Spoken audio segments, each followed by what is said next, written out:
তো বন্ধুরা, আজকে অনেকেরই গেম আপডেটের পর গেমে ঢোকাইতেছে না।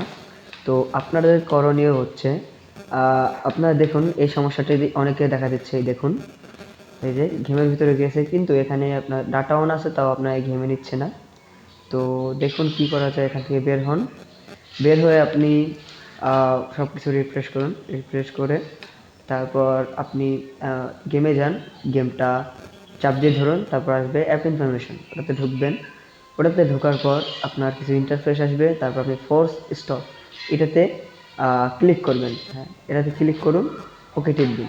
ক্লিক করার পর আপনার নিচে দেখবেন স্টোরেজ অ্যান্ড ক্যাচেস নামে একটা অপশন আছে, এটাতে ঢুকবেন। ঢুকে ক্লিয়ার ক্যাচেস দিবেন। হ্যাঁ, এখানে আপনি ভুলেও ক্লিয়ার স্টোরেজ দিবেন না, তাহলে আপনার ফোনের এই গেমে যত এমবি খেয়েছে সব চলে যাবে, বা ডাটা ইউজ হয়েছে সব চলে যাবে, আপনার ডাউনলোড সব চলে যাবে। ঠিক আছে, এটা কখনো দিবেন না। তো এরপর এখান থেকে বের হবেন। বের হয়ে আপনি আবার গেমে ঢুকবেন। তো গেমে ঢোকার পর দেখুন এবার গেমে নিচ্ছে কিনা আপনাকে। তো বন্ধুরা, এইবার আপনাকে গেমে নিয়ে গেছে। তো আশা করি, দেখুন ভিতরে নিতেছে আপনাকে গেমে। হ্যাঁ, এই তো গেমের ইন্টারফেস চলে আসছে। তো আমাকে দেখুন গেমে নিয়ে গেছে। তো যাদের যাদের এই সমস্যাটা আছে সবাই এই পদ্ধতিটা দেখুন। এই পদ্ধতি দেখার পর ঠিক হবে ইনশাল্লাহ।